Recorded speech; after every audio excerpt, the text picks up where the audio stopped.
30 rushing yards a game. So I think that on the road actually plays into Dallas's hands, and I'm going to pick the Cowboys. I like the Cowboys too. Here's a team that gives up a bunch of yards on defense, but they're actually not too bad keeping their opponents out of the end zone compared to how many points that they put up. I want to say they average 24 or 28 points per game on offense, but on defense, they're averaging just 21. And I just can't see the Texans' offense generating that many points. I mean, look, you got Arian Foster, you're going to play him, but you're wondering about his health, so that makes it a tough play. And until he says he's 100%, I think he's tough to play, even in fantasy.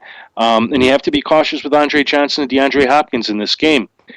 This is a better defense than we thought we were going to get this year, and I think a lot of it has to do with the defensive coaches, defensive coordinator, all on down the line. And for the Cowboys, Tony Romo, I'm not too hype on him as a quarterback this week in fantasy. The Texans are pretty good at keeping their opponents out of the end zone. I mean, Dez Bryant and Terrence Williams, they're going to get theirs. You're going to keep starting them. But the person that you're going to get crazy about is DeMarco Murray against a defense giving up 130 yards per game rushing and 1 TD solid. Go Cowboys. The Buffalo Bills travel to the Detroit Lions in Jim Schwartz's untriumphant return to Detroit, this time as Buffalo's defensive coordinator. Just kidding, that's not the top storyline. The top storyline here is that the E.J. Manuel era seems to be over, at least for now, and Kyle Orton is now the new starting quarterback of the Buffalo Bills. But hey, Detroit's 3-1, and it's not by accident. They're giving up 15.5 points per game over 4 games. That's enough of a stretch to say that Detroit's defense is as good as anyone in this league right now. The question is really whether Matt Stafford is going to throw it to the other team or not. He's throwing 3 picks, which isn't the end of the world. It's not like he's channeling his inner Cutler by any stretch of the imagination. But as much as I think that Orton will be an upgrade for the Bills at quarterback, Detroit is at home and they are playing good football. I'm going to take the Lions. You have to give credit where credit is due, and the Lions are just kicking some butt in terms of their offensive and defensive play, especially their defensive play. And Keith, like you, I agree. At home, I think they're going to be a tough team to beat, even against a Bills team who, in their own right, has their own very good defense. While the Lions are ranked number 4 in points allowed at 15.5, as you pointed out, Keith, the Bills come in at 18.8, which ranks them number 7. This could well be one of the lowest scoring points games of the weekend. We'll obviously see about that. For the Lions, you have to like everybody that's involved in the passing game. That's the Bills' weakness. They're giving up about 266 yards passing and 1 to 2 TDs by air. And I could easily see Matt Stafford putting up 2 TDs against these guys. The question is whether he could get more than 2 against the Bills. So you start Stafford, you start Reggie Bush, Joique Bell. I would avoid him. I know he's coming off a concussion, but even if he's healthy, I think this is a time to consider benching him. Calvin Johnson, hopefully he's healthy. I did not enjoy what the Lions did to all of us last week in fantasy football, but if he says he's good to go, then take it as he's good to go. And then the Lions defense, even against a much better quarterback like Kyle Orton, you roll these guys out. I had mentioned last week or the week before that the Lions defense had arrived, and I believe that to be the case. And this week, certainly you can start them. For the Bills, they're going to run the ball. And they're going to pass, and they're going to run, and they're going to pass. So you just stick with the main players. C.J. Spiller is an RB2 because of his involvement in the passing game. Fred Jackson is a flex, or consider benching him. This is a Lions defense that is number 6 against the rush. And Sammy Watkins, I don't know about passing TDs, but he certainly is in line to get 100 to 125 yards receiving. Roar, Detroit, roar. Wow, you got really excited there for a second. I did. I started thinking about it. I'm like, oh, my God, the Lions. Maybe, oh, my Lord. You kind of freaked me out there for a second. I'm not going to lie. I needed to perk us up. I mean, it is late after all, so, That's the name of the game. It's late night sports radio here. So, right. The Baltimore Ravens travel to the Indianapolis Colts. And, what can you say about the season that Andrew Luck is having? I mean, if this extrapolates itself the same way down the rest of the schedule here and into December, I don't see any way that you can't have a very serious argument for Andrew Luck as MVP of the league. He is the Indianapolis Colts. They are they're 2-2, but they could very well be 0-4 without him. For the Ravens, making up the difference between, since Ray Rice is no longer playing football anywhere and trying to avoid jail time, Lorenzo Taliaferro and Justin Forsett are both averaging 4.5 and 5.8 yards per carry, respectively. I know they are on the road, but you look at what Baltimore is doing, giving up just 83 yards on the ground and only 260 in the air. The Indianapolis is not a big running team to begin with. Andrew Luck is going to chuck it a ton, and they something's got to give here.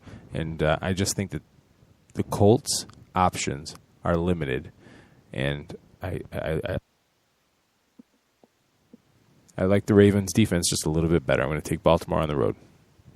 Oh my God! Did I convert you? I thought you were picking the Colts from the other day. No, that's Steve-O. He's got a man crush on Andrew Luck. Okay, and I think everybody rightfully does. I mean, he's the number one quarterback right now in the league. He's the number one player in fantasy football. So to have a man crush on Andrew Luck, no big deal. But the problem here is that the Ravens are the number 2 defense in the league. They're giving up just 15 points per game. And the Colts, on the other hand, they're giving up closer to 24 points per game. Even if Andrew Luck can throw for 3 TDs, that would be a phenomenal game for him. I just can't see it. Just can't see it. Now, as far as how things break down, the teams are better rush defenders than they are pass defenders, with the Colts giving up just over 100 yards rushing per game. And I think the way this is going to break down is you look at the Colts, you're going to start Andrew Luck. I mean, you have to. He's the number 1 quarterback in the league, so you get him in there. But if he's a top 5 option, he's a low top 5 option. And you're going to look at Ahmad Bradshaw as an RB2. He's been very solid. But Reggie Wayne and T.Y. Hilton, they could have a tough day. You could see both get 100 yards, but getting in the end zone, that could be a different story. This is a Ravens defense that to date has allowed only 5 TDs. That's rushing and passing. Okay? Now, let's get over to the Ravens, and you got to like Joe Flacco this week as a low QB1 against a pass defense giving up 250 yards per game. Then Justin Forsett. Lorenzo, did you see what I did? I did. I have my notes all goofed up here. I've got Justin Forsett and Lorenzo Taliaferro as decent starts, with Forsett an RB2, Taliaferro a flex, and then Steve Smith, you start that man. You just start him every single week. He is blood and guts every single week, and I want to see him in your lineup every single week. Taking the Ravens. I got excited. I love it when you get animated. This is fantastic. Don't ever change. Don't ever change what you do. I'll try. It's just hard. It's hard. The Arizona Cardinals travel to the Denver Broncos, the undefeated Arizona Cardinals, mind you. And all this with all this mess happening with Carson Palmer and his shoulder, it sure seems like he's going to be held out again. We're talking about nerve damage in his shoulder, folks. This is not going to go away anytime soon. With that being said, Drew Stanton has not played. He hasn't turned the ball over. You know what I mean? He's only completed 51.5% of his passes, but at least he's not completing it to the other team, if you know what I mean. The problem here for the Cardinals is they are going into Denver, into the Lions' den, for lack of a better term, and Peyton Manning is still pretty good. Arizona's defense, though, is no joke, and don't overlook this. This is not going to be a game that Denver wins running away, I don't think. Arizona is giving up 72 yards per game on the ground. That's just absolutely fantastic. And Denver only rushes for 75 a game, so they're not going to bat an eye at their rushing defense. The Broncos are home, and they still got that guy Peyton under center. I'm taking Denver. Yeah, going against Peyton Manning in any game except the one against the Seahawks would be tough to do, but you have to readily acknowledge here this is a great defense going up against obviously a formidable offense, even though, interestingly, Keith, they don't have the number 1 offense right now. Do you know who does? Who? Tell me. The Colts. The team we just talked about, the Colts.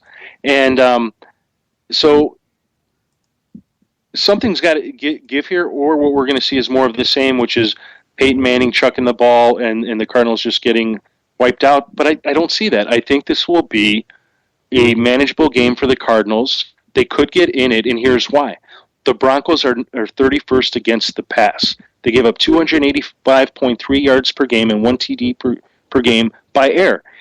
What's interesting about that is automatically that makes you say, oh, well, I'm starting Andrew Ellington, Michael Floyd, and Larry Fitzgerald, all of them. But the one player out of those three that should be in line for the biggest game is Andre Ellington, because if you add in the rushing plus the potential to score as a running back, which the Broncos do allow, Ellington should just blow it up. So if you're looking at him, look at him as a low-end RB1, high-end RB2, and if you have him as your second running back, God bless you. I'm going to take the Broncos too, but man, those Cardinals, they scare me. If this were in Arizona, I think it could be a different game.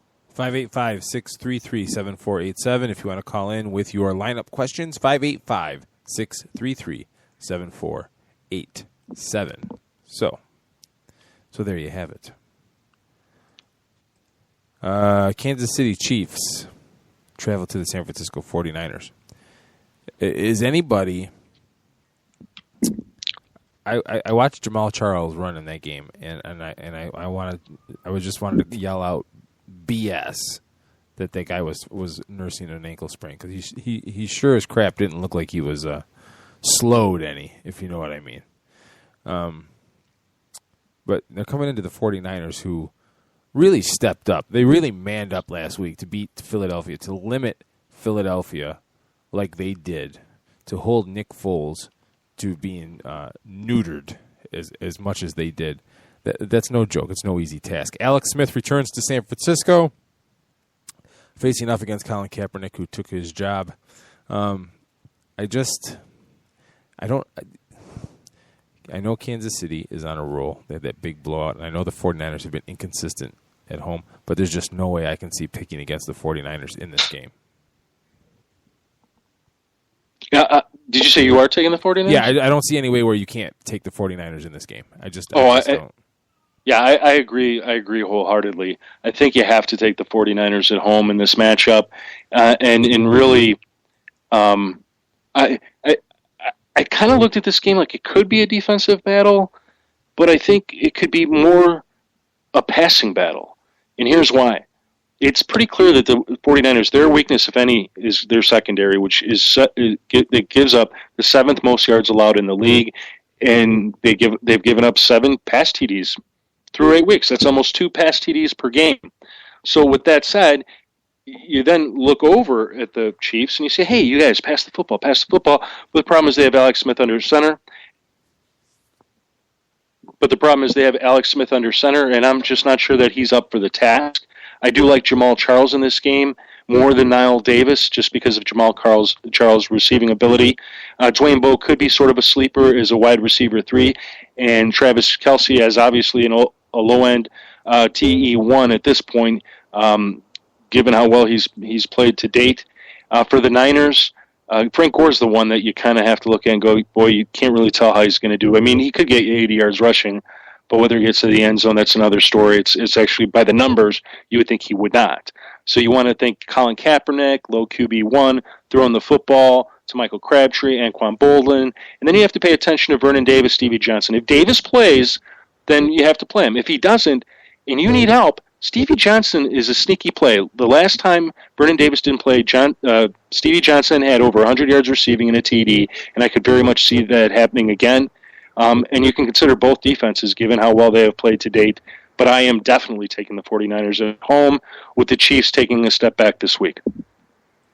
All right, the New York Jets travel to the San Diego Chargers. And I would love to give you a low-rent analysis on this and just give me my pick, because I really don't think that there's any way that the New York Jets go into San Diego and win this game. San Diego is playing that well.